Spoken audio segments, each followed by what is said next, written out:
matlamatnya. Tuan-tuan, kalau saya nak ceritalah pada tuan-tuan jalan daripada sini nak pergi Kangar, tuan-tuan tak sampai. Tapi kalau saya cerita dengan cara landmark, tuan-tuan pergi satu tempat tu nak sampai di Kangar, ada sesuatu sebelah kiri. Masuk pergi sebelah kanan, sampai di simpang mana-mana ada rumah sekian-sekian. Tulis di situ Syahidan Kasim besar dekat dengan rumah saya. Tuan-tuan tahu? Jadi landmark tu bukan hafaz tapi ingat. Anak tuan-tuan, cucu tuan-tuan, tuan-tuan lebih kenal rupa daripada tuan-tuan ingat nama. Betul tak? Ish, anak ni entahlah nama apa, dah panjang sampai 3 kali ganda, tapi tahulah cucu aku. Nak cerita, Allah sediakan akal ni macam tu. Bermakna bukan akal ni bukan tempat dia untuk menghafaz, tapi guna akal ni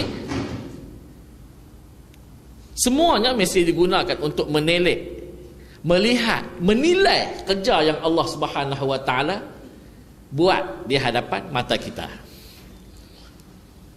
Tuan-tuan muslimin dan muslimat yang dirahmati Allah sekalian,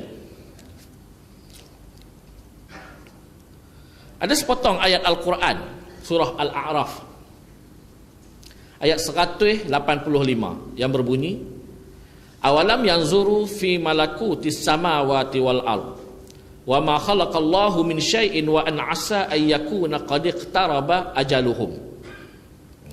Ayat ini Allah turunkan kepada orang kafir Makkah. Allah kata, wahai orang-orang kafir, apakah kamu tidak melihat pada penciptaan langit yang langit 7 lapis, bumi yang 7 lapis ini, dan apakah kamu tidak melihat juga pada langit dan bumi ini ada keindahan-keindahan dan keajaiban-keajaiban yang tertentu?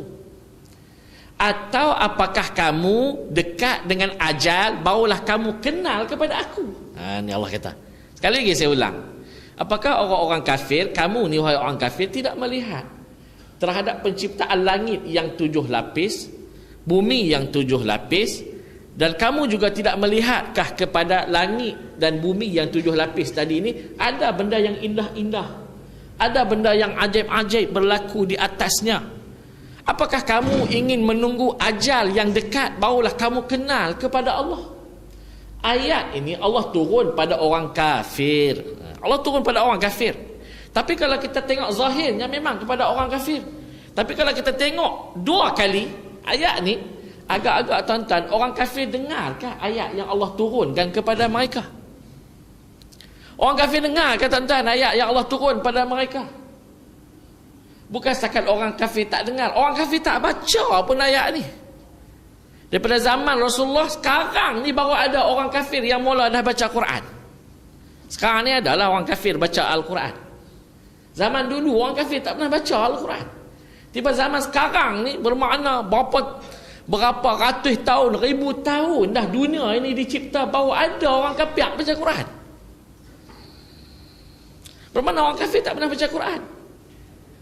Rupanya tuan-tuan, ayat ini sebenarnya bukan Allah turunkan pada orang kafir, tapi Allah nak tegur orang yang muslim dan beriman di kalangan sahabat dan di kalangan kita. Cuma cara Allah tegur tu, Allah tak tegurlah terus. Allah ni dia sayang pada kita, dia tak pernah azab kita terus. Dia minta kita ni bertaubat. Sebab apa? Diciptakan syurga nak bagi kita masuk. Tiba-tiba kita buat sikit dia azab, kita buat sikit dia azab. Siapa yang nak masuk syurga dia? Tuan-tuan, tuan-tuan cuba tengok, kita berhadapan dengan masalah anak-anak.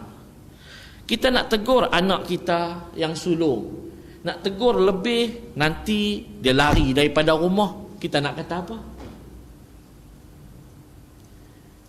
Jadi macam mana kita nak buat? Kita tegur anak kita yang kedua, moga-moga anak kita yang sulung dan pertama tu dia faham.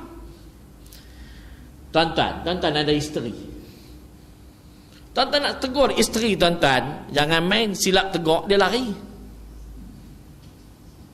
Kita nak tegur isteri kita ni masak tak sedap. Saya tuan-tuan orang Perlis, kahwin dengan orang Selangor. Nak tegur bini kita ni masak tak sedap. Tak sedap tu ikut lidah Perlis lah, bukan ikut dia. Ikut dia tu memang sedap lah, tapi tak boleh dengan lidah kita. Nasi lemak, sambal nasi lemak tu Dia buh garam semua. Dia tak buh langsung gula. Masya Allah. Satu. Cabai kering tu, blender cabai kering, campur dengan cili hijau Melaka tu, bubuh lagi dalam tu. Dah lah berapi. Tembak lagi tuan-tuan, telinga. Kita nak tegur isteri kita macam tu. Kita nak tegur lebih, takut dia lari. Jadi kita terpaksa cerita tentang isteri kawan kita yang jenis macam tu. Moga-moga dia faham. Macam perempuan lah nak tegur suami, kang nanti cari seorang lagi, kacau. Bukan boleh main-main ni zaman sekarang ni. Walaupun pakai lebay putih, jangan. Kalau tang kahwin, nak tegur suami. Yalah maklumlah kahwin dengan orang Perlis. Orang Perlis ni tuan-tuan, apa masak mesti dia bubuh gula. Masak kari dia bubuh gula. Tetap kari. Masak gulai kuning bubuh gula. Bubuhlah garam tu, bubuh gula juga. Kopi memang bubuh gula dah. Teh bubuh gula dah. Sambai ikan bilis bubuh gula. Kita ni tuan-tuan yang kahwin dengan orang Perlis ni, dia pening. Isteri saya pun pening juga, duduk dengan saya, semua gula. Bihun goreng tu, waktu nak masak sebelum buh bihun tu, sambai tu kena buh gula. Kicap tu, kicap yang masin tu ada gula, buh gula lagi. Tu nak cerita. Kita nak tegur suami kita, takut dia jadi pelik. Kita terpaksa buat satu benda yang menyebabkan suami kita boleh melihat dengan penuh hikmah dan dia sedar.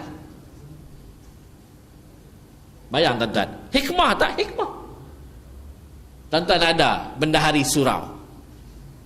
Katakanlah tak berlaku kot bendahari surau tuan-tuan ni.